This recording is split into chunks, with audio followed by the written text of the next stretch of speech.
žaidimai labirinte. Vieną kartą katinas ėjo labirintu ir surado stebuklingą upelį, atsigėrė iš jo ir pavirto žuvim. Oi, katyte, padėk man, aš pavirtau žuvim. Tada katytė pamatė žuvį. Katyte, aš tavo draugas, katinas.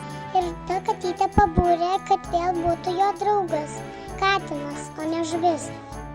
Paskui jie toliau keliavo. Surado slaptavietę. Ten išlindo iš urvo šešiakojis padaras. Tie katinai net su plikom rankom laimėjo. Ir pamatė ant žemės raudoną kryžių ir kastuvą. Ir jie iškasė ir rado lobį. Pabaiga.